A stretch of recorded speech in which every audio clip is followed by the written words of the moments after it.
Jo Leute, was geht ab? Mein Name ist Kanli, wir sind wieder in den Soundstar Studios und haben wieder einen Gast. Heute stehen wir kurz vor der Ausgangssperre, es ist der 20.03. Er wird unser letzter Gast sein, vorerst. Und wir haben uns zum Gespräch getroffen. Er ist ein Rapper, ein DJ, ein Veranstalter. Er hat in München schon seine Spuren hinterlassen. Und ich bin sehr, sehr froh, dass er den Weg ins Studio gefunden hat. Mein Gast ist Buschbreyer. Viel Spaß.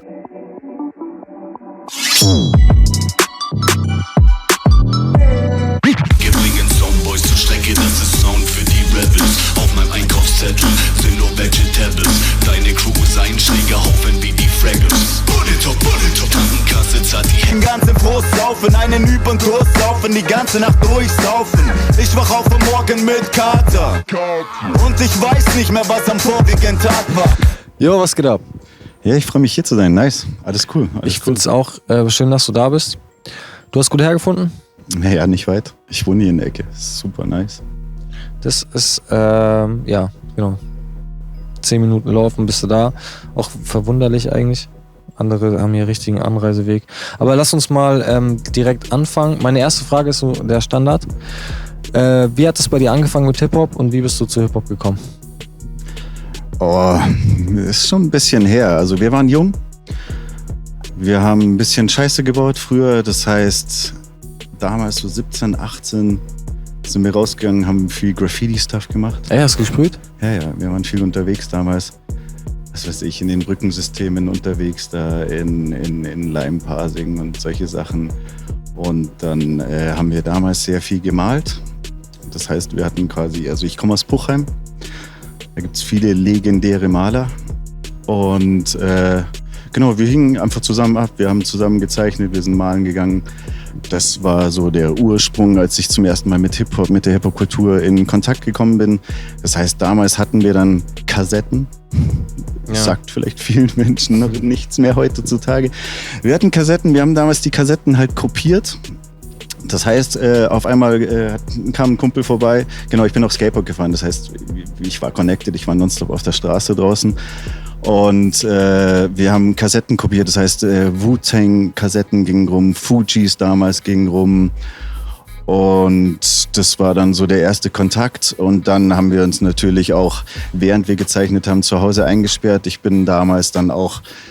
Genau, wir sind auf die ersten Hip-Hop-Jams gegangen, 17, 18, genau, das waren die ersten Konzerte. Was war das für ein Jahr? Boah, ich kann es dir echt nicht genau sagen, ich weiß das Jahr nicht wirklich genau. Aber wir sind dann, wir sind auf Hip-Hop-Jams gegangen, das waren so die ersten, das waren dann so ganz kleine, die gab es dann in Erding draußen, gab es dann große Hip-Hop-Jams. Dann siehst du Main Concept, denkst, boah, geil, Deutschrap, aha, so läuft das kann man machen, richtig geil. Dann habe ich angefangen, haben wir uns so gedacht, ja, warum nicht, lass doch einfach mal zusammen rappen, so mit ein paar Freunden. Bin in Optimal gefahren, gibt's immer noch, das heißt Vinylplatten gekauft mit Beats drauf, genau, weil damals gab's dann noch nicht wirklich, also man hat die Beats nicht anders bekommen, außer man hat Vinyl damals gekauft. Dann hatten wir die Beats, dann saßen wir zu Hause, haben die Beats abgespielt und haben halt Freestyle-Sessions, haben angefangen zu texten. Und ich war auch in dem Umfeld, das heißt Puchheim, Gröbenzell hing zusammen. Und ich war da mit Nikolaiser zum Beispiel unterwegs, damals Nikolaiser Teekanne.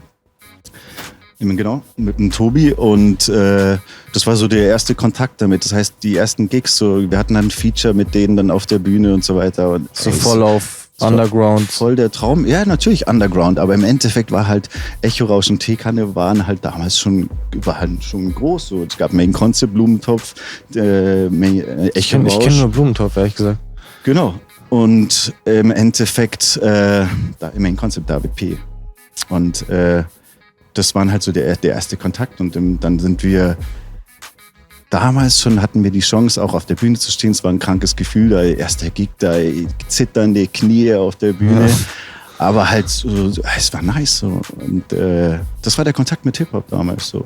Und dann hast du weitergemacht und dann habt ihr dann irgendwann auch gedacht, hast du dich dann mehr in dem Veranstaltungsbusiness zurechtgefunden oder hast du wirklich gesagt, so, boah, ich will jetzt Rapper sein, ich will jetzt auch wirklich releasen, ich habe jetzt Bock, dieses Rap-Ding zu machen? Oder ist es bei dir eher so Hand in Hand das kam gelaufen? Beides gleichzeitig. Das fing damit an, dass ich dann, genau, wir hatten halt dann damals Gigs so in Puchheim im Jugendzentrum und solche Sachen gab es dann. Aber ich habe dann die Möglichkeit bekommen, in einer Location, das war damals das Lime, genau hieß das. Das war in Leim, das war eine Location, die ganz kurze Zeit zwischengenutzt wurde. Da habe ich dann die erste Veranstaltung gemacht und habe einfach so bekannte Crews, die ich über 3 Ecken kennengelernt habe und so weiter, einfach mal auf eine Bühne zu stellen und zu schauen, was passiert. Hey, da waren 200 Leute oder sowas, glaube ich, bei dem ersten Event, weil die Location auch gerade sehr in war, weil es war halt einfach so eine Subkultur-Location, die halt jetzt nicht der normale Club war, sondern das war halt so, man wusste, dort gab es geile Partys. Das heißt, das war natürlich auch die Location, die geil war. Und dann habe ich die erste Hip-Hop-Jam gemacht und es hat halt voll funktioniert. Dann habe ich irgendwie, ich weiß gar nicht, wie ich an die Glocke kam. Das ist interessant. Und dann hatte ich die Möglichkeit, in der Glocke Hip-Hop zu veranstalten. Und seitdem habe ich damit nicht aufgehört. Das heißt, seitdem mache ich seit über 10 Jahren monatlich Hip-Hop-Veranstaltungen in der Glockenbach-Werkstatt. Seit 10 Jahren in der Glockenbach-Werkstatt? Ja, echt? Ja, und da reingekommen, geiler Laden, korrekte Menschen um mich rum. Und Glockenbach-Werkstatt ist eine Institution. Das heißt, die ersten... Ich habe immer gedacht, das ist ein Jugendzentrum oder die sowas. Die Open-Mic-Session damals, die gibt es auch schon seit um die 10 Jahre jetzt. Das war damals Blumentopf, hat das halt ins Leben gerufen. Die ersten Open-Mic-Sessions in der Glockenbach-Werkstatt waren von Blumentopf. Das lief über Blumentopf und das gibt's heute immer noch. Heute mache ich das zusammen jetzt mit dem Alfie und mit dem Mannequin Peace. Und wir haben da einmal im Monat am ersten Dienstag, wenn wir es dann irgendwann wieder machen dürfen, haben wir eine Open-Mic-Session. Das ist richtig nice. So. Und wir spielen geile Beats, die sind krasse MCs auf der Bühne und jeder kann einfach bei der Open-Mic-Session mitmachen. Ja. Und da kommen interessante Leute dabei. Es ist für jeden eine Bühne. Das ist für den Anfänger wie für den Profi eine Bühne und das läuft auf jeden Fall richtig gut so. Ja, es ist, also die Glockenbach-Werkstatt ist so in der Form so das Einzige, das so anbietet, wie es angeboten wird dort.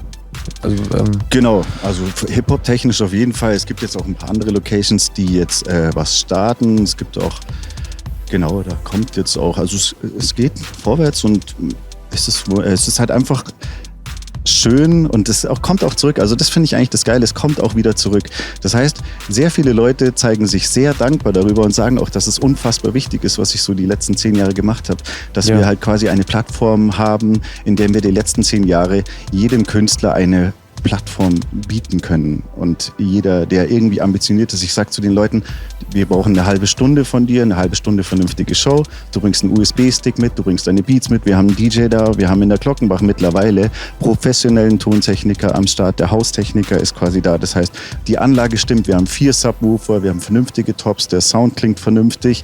Wenn da einer mit vernünftig gemasterten Beats und wirklich gut rappt, dann klingt das perfekt. Also deswegen bin ich sehr froh, in der Glockenbach-Werkstatt zu sein. Ich finde, das ist nice. Auch, die Glockenbach-Werkstatt ist so eines der wenigen Dinge, also du nimmst ja auch Künstler, die jetzt, sagen wir mal, nicht so wirklich am Start sind. Also ja, genau, alles einfach. Es gibt keine oberflächliche Aussortierung in der Wahl der Leute, die dort auftreten.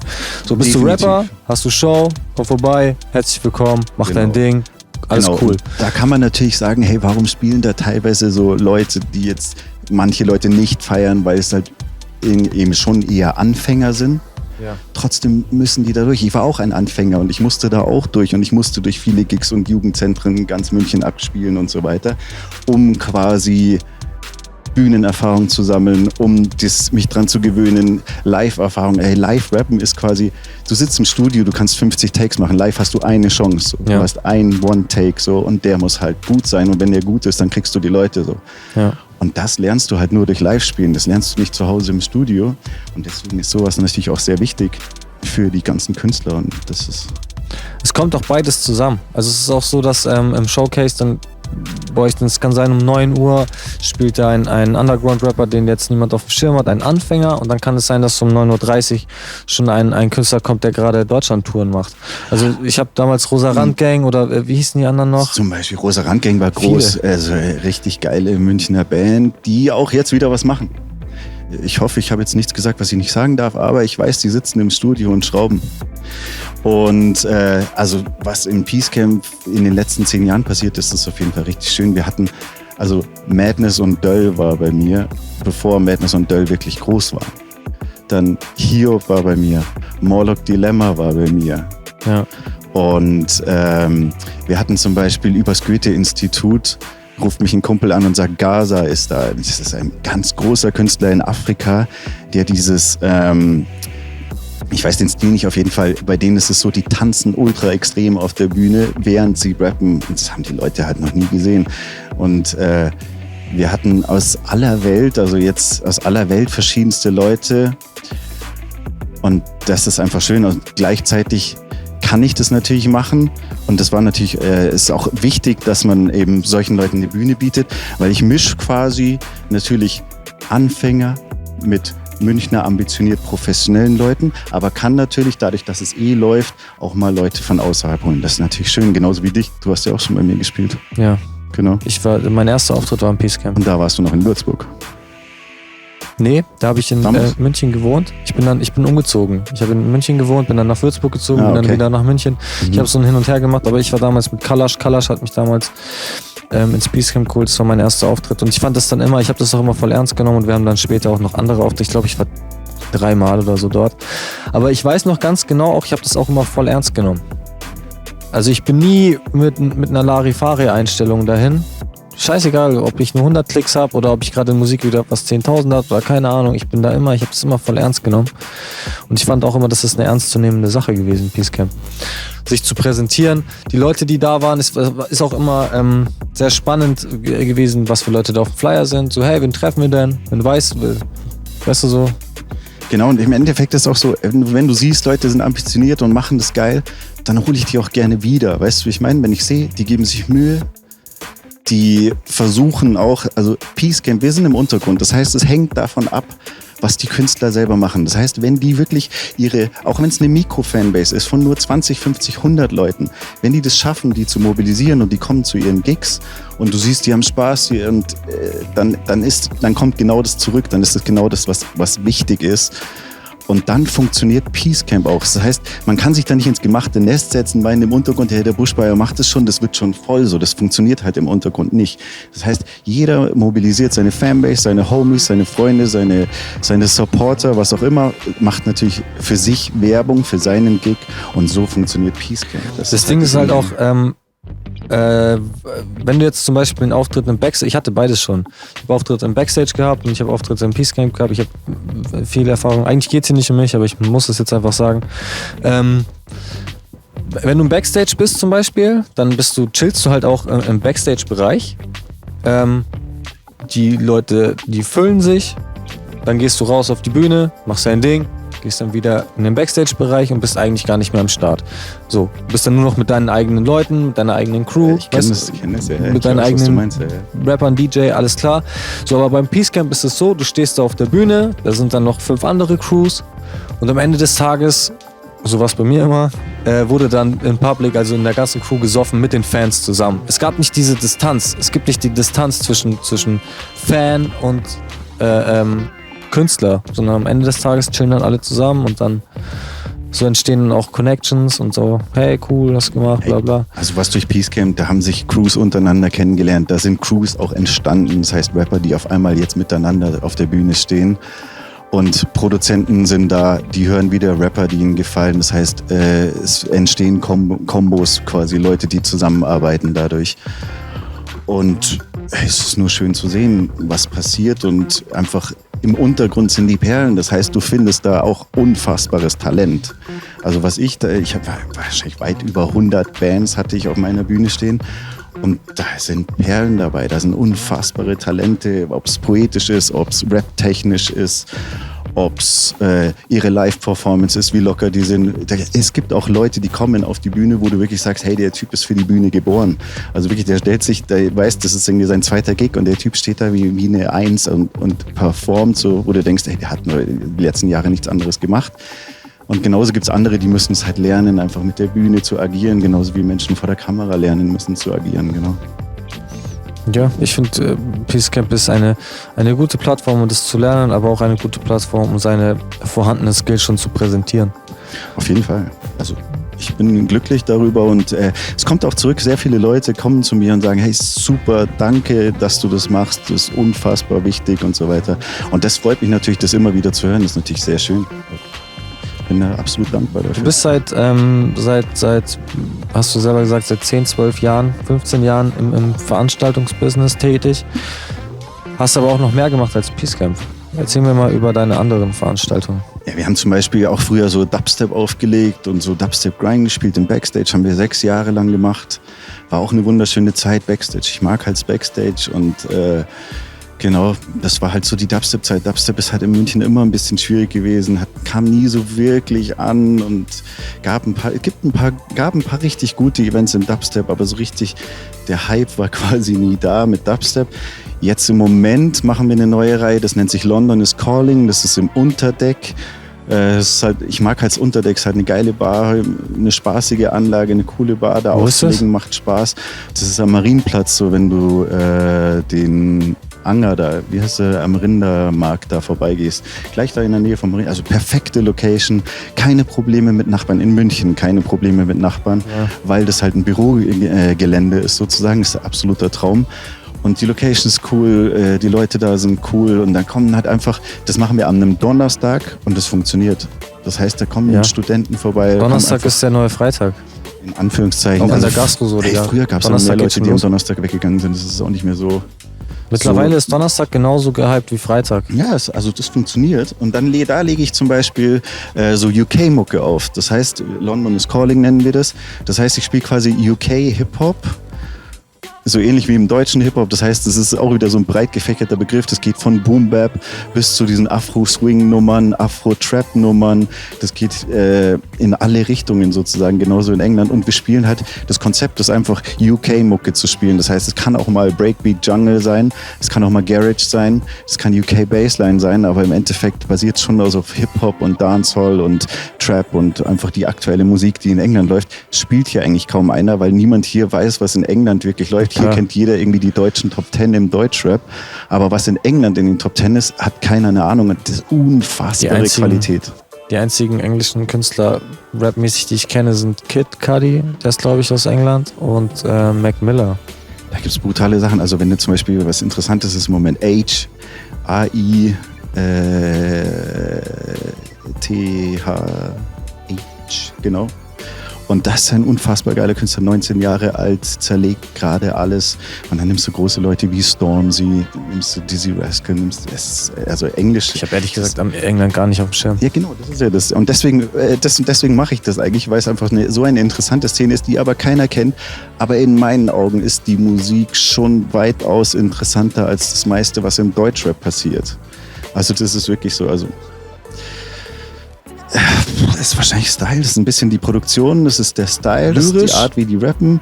Lyrisch ist es ähnlich von mal eine gute Message, aber oft ziemlicher Bullshit-Crap-Talk, so, also wo sie halt einfach nur Scheiße erzählen, das ist genau das gleiche Problem. Gut geflowt so mäßig. Aber flowtechnisch, Englisch, ich mag halt Englisch, ich mag den englischen Akzent. Es gibt manche Menschen, die sagen, ich höre nur Ami-Rap, weil ich den englischen Akzent nicht mag. Ich feiere den halt. Ich bin auch eher auf Ami. Also Manchester-Akzent und manche so, der typische London-Akzent ist halt schon brutal. Also das taugt mir auch. Also es ist ein nicer Slang. Ich feiere ihn auf jeden Fall.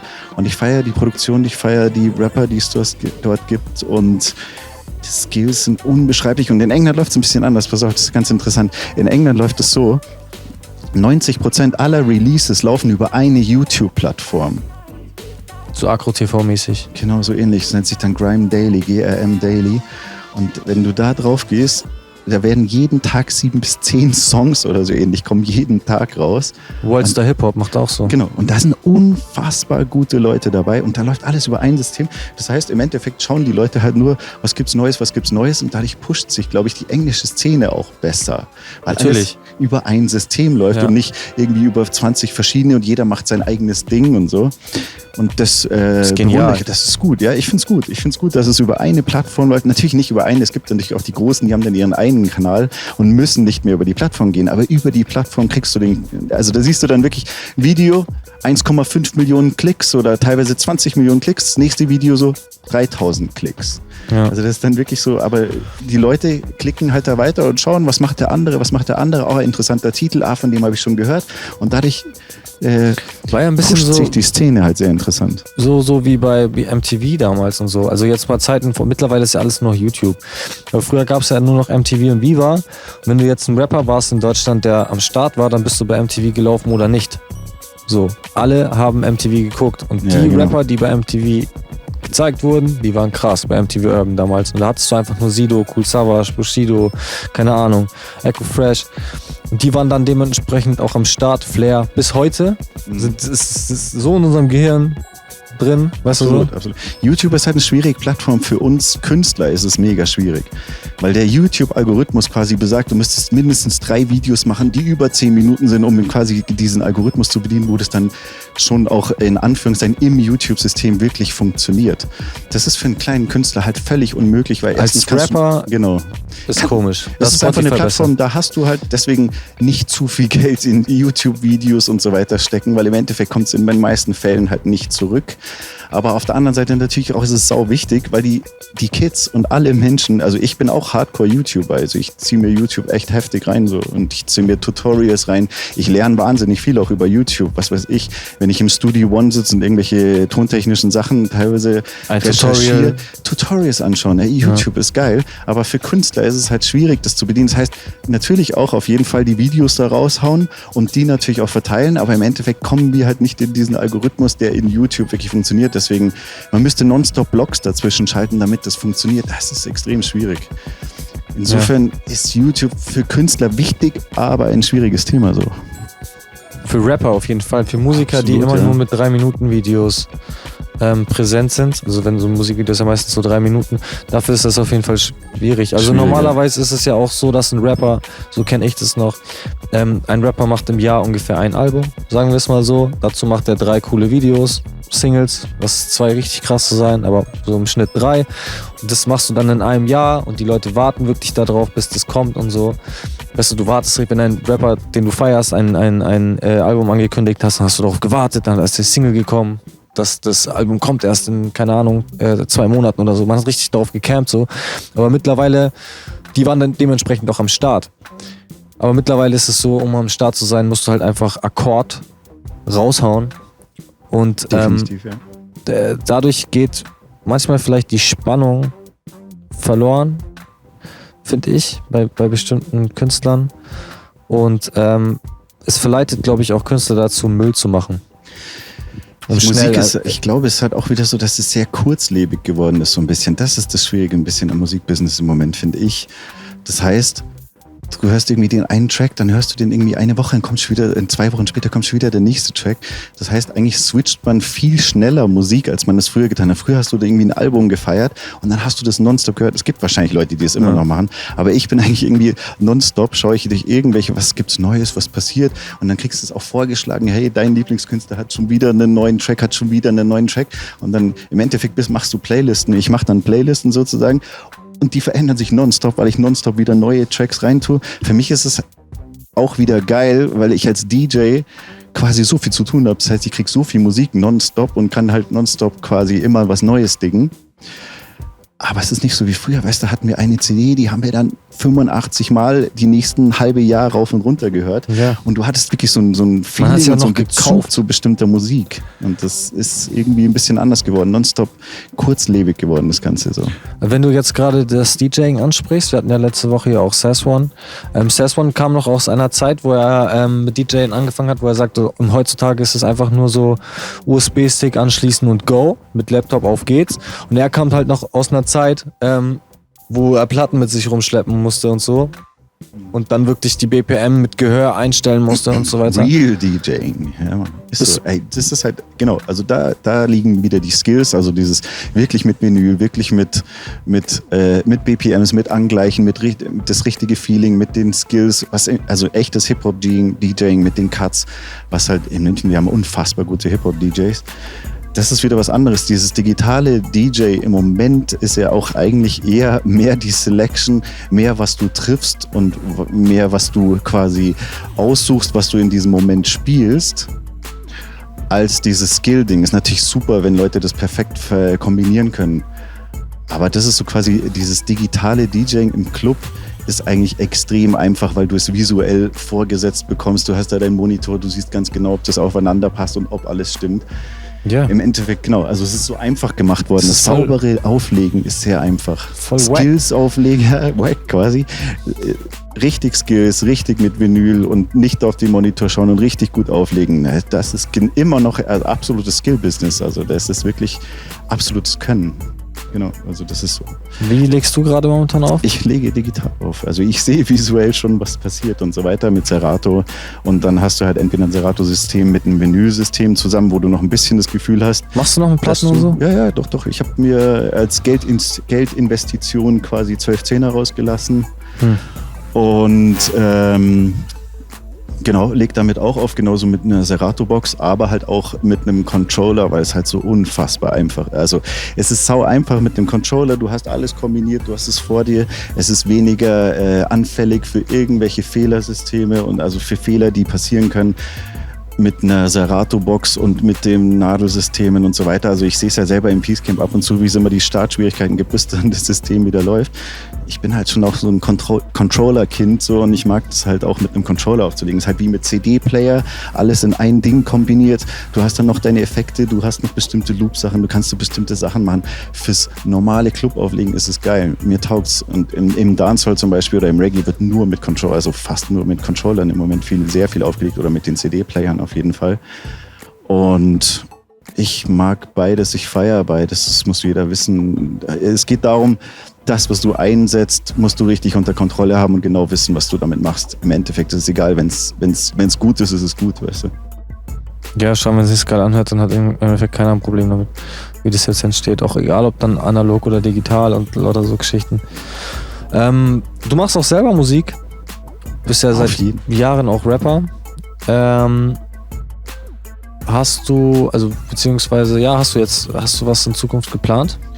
Im Endeffekt plane ich nicht wirklich, sondern ich mache einfach, das ist ein bisschen längere Geschichte.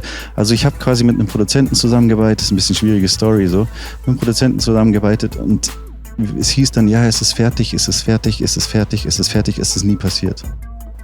Das heißt, ich habe so echt 2-3 Jahre so ungefähr auf eine EP gewartet, was dann nie passiert ist. Da waren ein paar schöne Songs dabei und die auch wirklich, ich habe die live gespielt, die haben funktioniert und das war auf jeden Fall schön und auch wenn ich es Leuten gezeigt habe, hey hier, das kommt bald raus.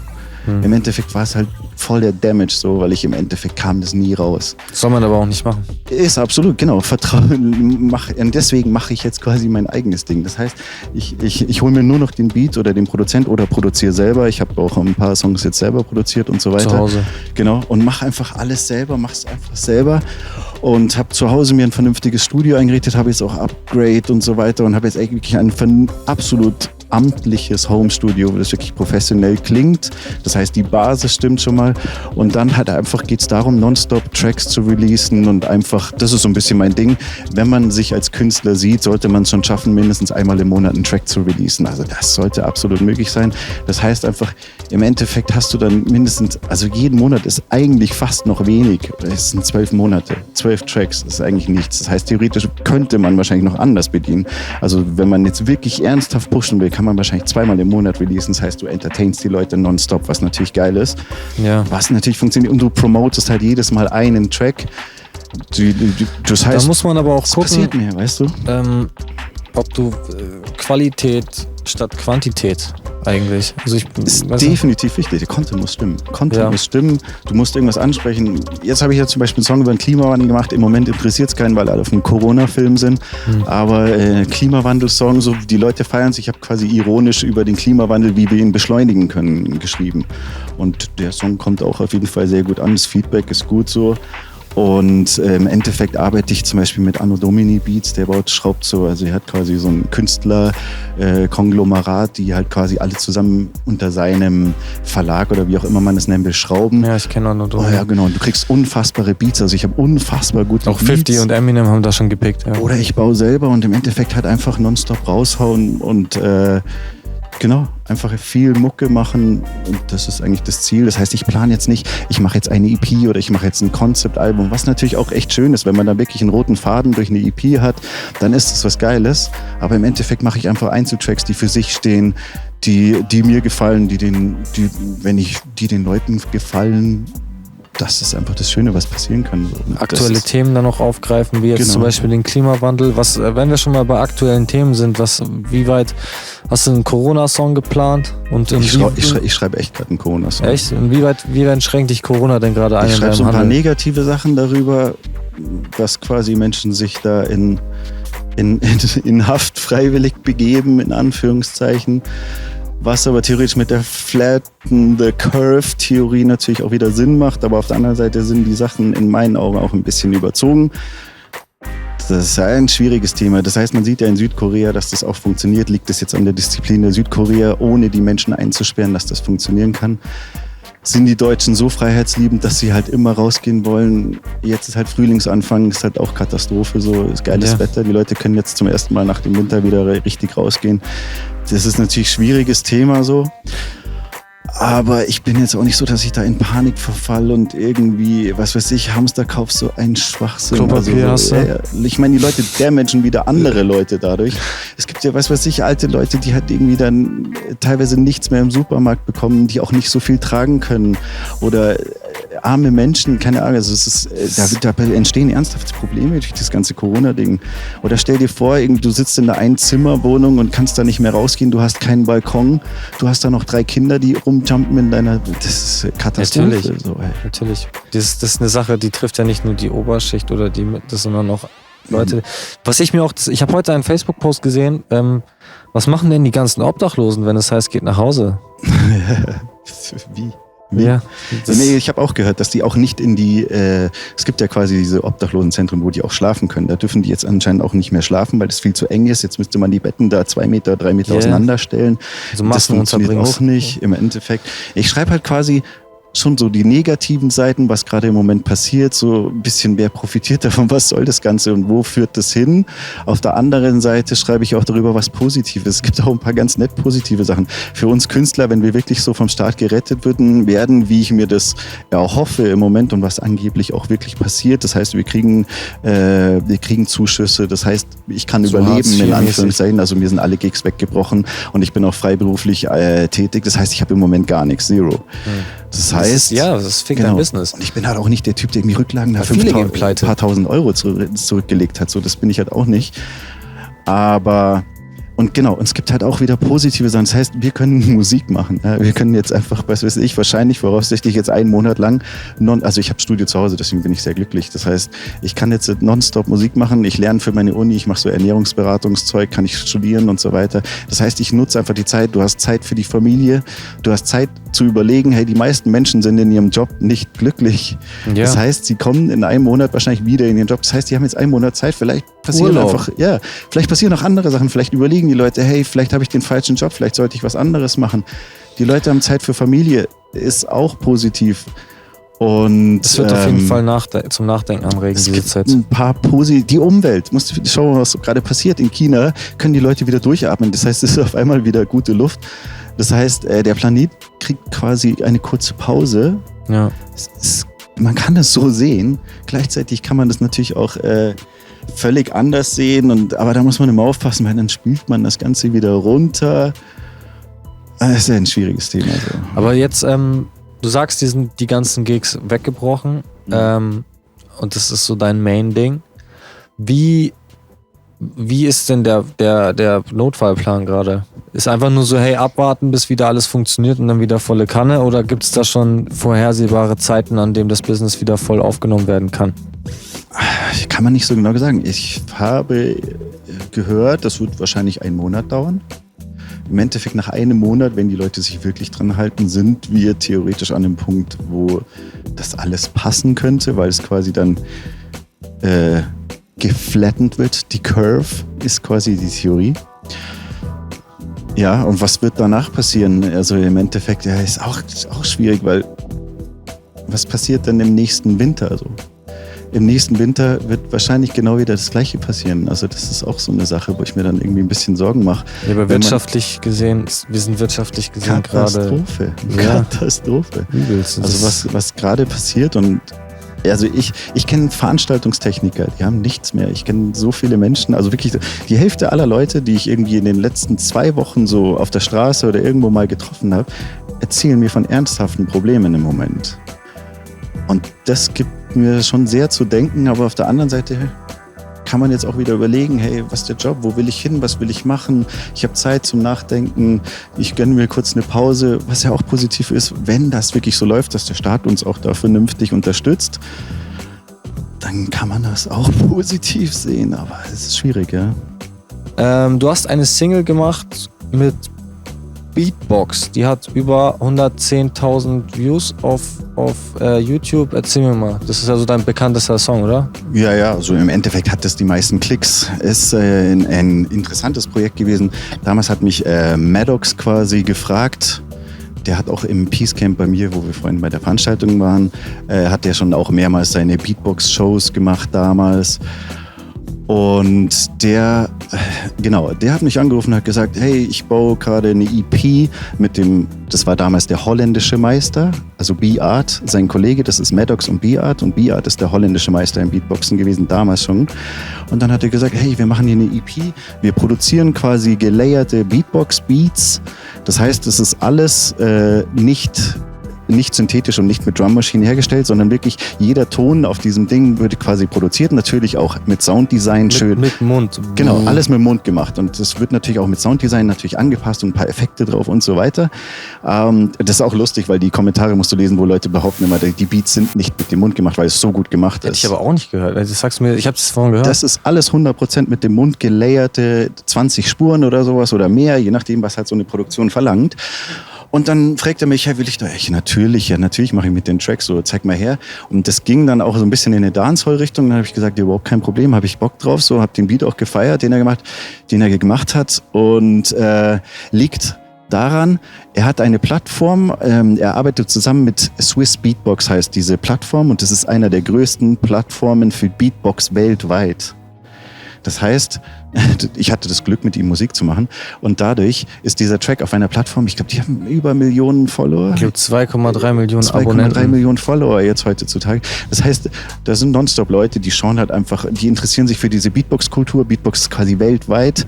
Und aus aller Welt schauen die Leute seinen Kanal. Er hat auch einen geilen Kanal, weil er lädt zum Beispiel die Beatboxer aus der ganzen Welt ein, die kommen in sein Studio, die machen quasi da Produktion zusammen, also so One-Takes und recorden das und machen kleine Mini-Videos. Also es ist eine professionelle Plattform für Beatbox sozusagen.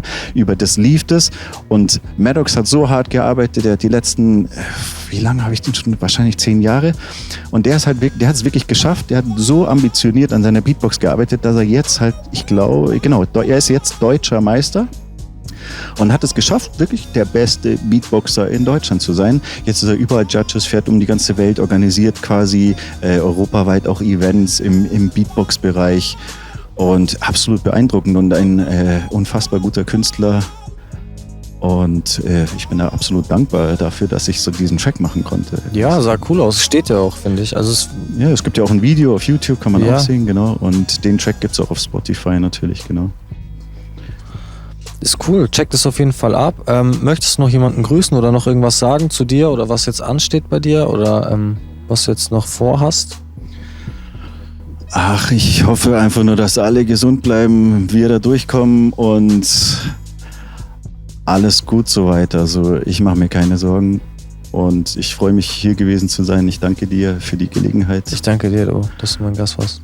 Und alles gut, danke dir. Dann hau rein. Ja. Viel Erfolg. Danke.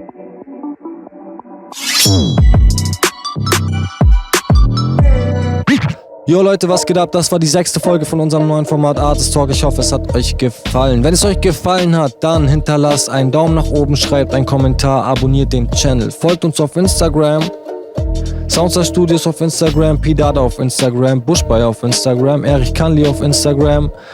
Alles auf Instagram, geht auf Instagram, findet uns heraus, folgt uns, seid am Start und so weiter. Geht auf Facebook, geht auf YouTube, checkt unsere Sachen, checkt auf jeden Fall auch Bushby seinen musikalischen Stuff auf YouTube.